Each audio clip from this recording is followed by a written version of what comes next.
Hello to everyone and welcome to Watching Time. Today we're going to review a very recent addition to my collection. This is a Tudor Royal, specifically the blue version. I'm very happy to have this available for you to review. So I was one of the lucky ones to get one of these as soon as they go to the authorized dealer. These are brand new, and at least for Europe, they were launched around June, July of this year, a totally new model for Tudor. But to Europe, they have just started to arrive to authorized dealers. So it has been very difficult to get a hold on one of these. And as soon as I know, only now authorized dealers are receiving these watches. So as you can see, there is a lot of things we can discuss about this watch, and I'm really happy to have this opportunity because I think it has a very interesting design. Yes, interesting. It doesn't mean that it's something new, and in this case, it's something we have probably seen before, or it probably reminds us of something else. It's still a Tudor, so let's go about it and let's discuss a little bit. So as you can see, obviously a standard box for the Tudor, a standard guarantee that they usually have. The box obviously contains the old compartment for the bracelets. In this case, it's just one stainless steel bracelet. So let's see the watch. So as you can see, first of all, it's an integrated bracelet watch. And I think this is quite interesting for Tudor to start releasing an integrated bracelet. The first model that I remember, at least recent models that I remember right now, is the Tudor North Flag. So the Tudor North Flag, which is a very underestimated Tudor watch. It's one of my favorites, and definitely the favorite in my collection in terms of use and amount of time and stories that I have to tell about that watch. And there's another video on that if you want, just click on it among the videos that I have. So this is another integrated bracelet. It has a lot of Jet Argenta going on, and it definitely with this inner links, it reminds you a lot, or it kind of remind you of a Jet Argenta watch.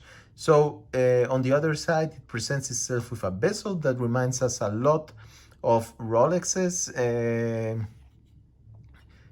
watches. Obviously it's not the same because here, as you can see, it's a stamp kind of dented intercalated area, so it's not exactly a a whole kind of crown related like to the other Rolexes.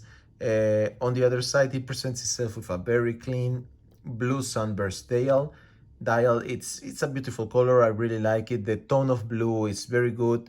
It has this complication of the Roman numbers that it's something that I usually don't like in watches.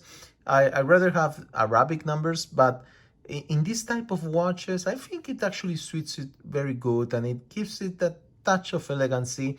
And I have to say, even here, the Roman numbers are small, so it's not such as of an invasion of the dial. The hands are very clean and flat with lume on it, so you can actually see it in the dark, but none of the Roman numbers have lume, so that's pretty clean, pretty standard. It's a date function, which is kind of weird. Some people don't like it to have the date.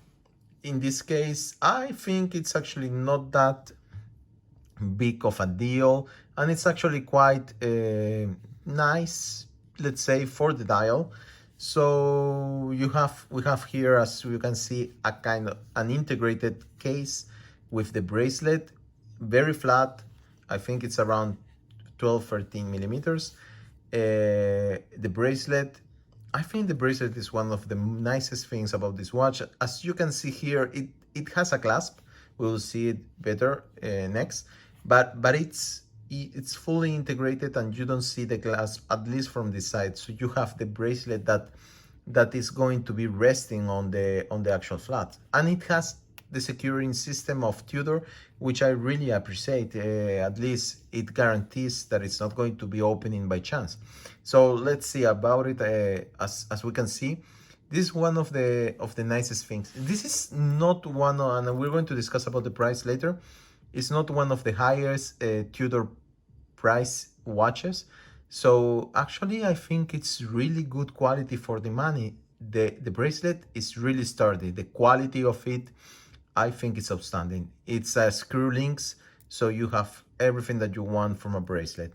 It has this really nice closing mechanism that it's actually not a clasp in this side. It's still the bracelet. You can actually change or take out the links here, and still it remains very elegant and very fashion style with this closing Tudor close that secures the clasp. I think this is excellent. This is one of the best ideas that they had. The back of it's clean, usual Tudor, obviously with serial numbers.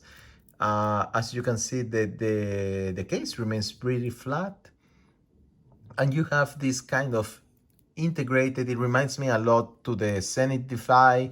It reminds me kind of a little bit to some Swatch watches. At the same time, it reminds me of a Rolex, and it reminds me of a Gerald Genta watch. So it has kind of a mixture of vibes going on, but I think at the end they actually quite work on this watch. And this is one of the reasons why I got it to add it to my collection. So I will show you some wrist shots here of the watch, and as you can see, it wears perfectly nice, very nice on the wrist. I think this is actually an excellent option. So what are the bad things if we want to look for some bad things here? This is not a manufacturer movement of Tudor. I found it really weird when I found this because I was expecting one of their manufacturer mechanisms to be inside. Instead, they are using a Sellita. And if I'm correct, it's a Sellita SW200 with a modified date disc mechanism. So it has been obviously touched by Tudor.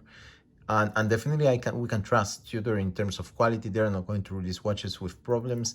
Sellitas are good mechanism. I cannot say they're bad, but it's not a COSC, so it doesn't have any certification on that. At the same time, it has a lower power reserve than the manufacturing mechanism from Tudor, and it's definitely a cheaper movement. Obviously, this has brought down the price of the watch, and that's a good thing because this is a watch that's around 2000, which is normal for Tudors that are around $300-$4,000. So this is definitely one of the advantage. I know that this Tudor Royal was mainly produced for the Asian market, but now it's arriving everywhere. I think it's going to be an interesting addition to their collection.